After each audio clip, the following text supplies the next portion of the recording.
നമസ്കാരം. ആർത്തവാവധിയുടെ ഹർജി പരിഗണിക്കവേ ആർത്തവാവധി അനുവദിച്ചു കഴിഞ്ഞാൽ അല്ലെങ്കിൽ അത് പ്രാബല്യത്തിൽ വന്നു കഴിഞ്ഞാൽ സ്ത്രീകൾ തൊഴിൽ മേഖലയിലേക്ക് വരുന്നതിന് കുറച്ചും കൂടി പ്രചോദനമാകും എന്നാണ് സുപ്രീം കോടതിയുടെ നിരീക്ഷണം. അത് ശരിയാണ്. കാരണം ആർത്തവാവധി പ്രാബല്യത്തിൽ വരികയാണെങ്കിൽ സ്ത്രീകൾക്ക് മെയിൻ സ്ട്രീമിലേക്ക് വരാൻ അല്ലെങ്കിൽ തൊഴിലിടങ്ങളിലേക്ക് വരാൻ കുറച്ചുകൂടി പ്രചോദനമാകും. ഒന്നാമത് നമ്മുടെ ഇന്നത്തെ കാലത്ത് പുതിയ കാലത്ത് സ്ത്രീകൾ എന്ന് പറയുന്നത് സെൽഫ് ഇൻഡിപെൻഡൻ്റ് ആവണം, ഫിനാൻഷ്യലി ഇൻഡിപെൻഡൻ്റ് ആവണം എന്ന് ആഗ്രഹിക്കുന്ന സ്ത്രീകളാണ്. അപ്പോൾ അവർക്ക് ഇത്തരത്തിലുള്ള ഒരു അഡ്വാൻറ്റേജ് കൂടി കൊടുക്കുമ്പോൾ അത് അവർക്ക് സാധ്യതകൾ തുറന്നു കൊടുക്കുകയാണ്. കൂടുതൽ തൊഴിൽ നേടാനും കൂടുതൽ ഈ പറയുന്നത് പോലെ ഫിനാൻഷ്യലി ഇൻഡിപെൻഡൻ്റ് ആവാനുള്ള കൂടുതൽ സാധ്യതകൾ തുറന്നു കൊടുക്കുകയാണ് ചെയ്യുന്നത്. അനുസരിച്ച് വേറൊരു നിരീക്ഷണം കൂടി നടത്തിയിട്ടുണ്ടല്ലോ. അതായത് സ്ത്രീകളെ തൊഴിലിടത്തേക്ക് ആളുകൾ എടുക്കുന്നത്, കമ്പനികൾ എടുക്കുന്നത് ഈ ഒരു അവധി കാരണം കുറയും.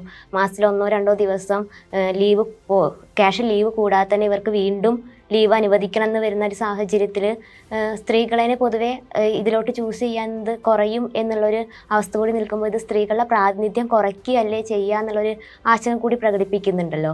അപ്പോൾ നമുക്ക് ഇതിനെ മൊത്തമായി പോസിറ്റീവായിട്ട് ഈ ഒരു വിധിയെ പരിഗണിക്കാൻ പറ്റുമോ എന്നുള്ളൊരു ആശങ്ക കൂടി ഇതിൽ നിലനിൽക്കുന്നില്ലേ? അത് ശരിയാണ്. കാരണം ഇപ്പം ഇന്ത്യക്ക് പുറത്തുള്ള പല രാജ്യങ്ങളിലും ഈ ശ്രുതി പറഞ്ഞ പോലെ തന്നെ ഒരുപാട് സ്വകാര്യ മേഖലകളിൽ അവധി പ്രഖ്യാപിക്കുകയും പിന്നീട് കുറച്ച് മാസങ്ങൾ കഴിയുമ്പോൾ അത് നിർത്തുന്ന സാഹചര്യം ഉണ്ടായിട്ടുണ്ട്.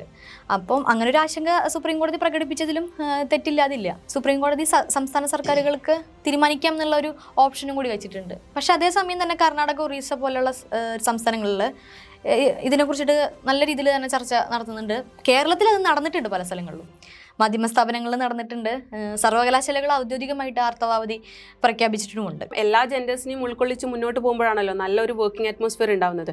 അപ്പോൾ അത്തരത്തിൽ നല്ല വർക്കിംഗ് അറ്റ്മോസ്ഫിയർ ഉണ്ടാവാൻ വേണ്ടി ഇതുപോലുള്ള ചർച്ചകളും നിരീക്ഷണങ്ങളും വഴിവെക്കട്ടെ എന്ന് തന്നെ നമുക്ക് പ്രതീക്ഷിക്കാം.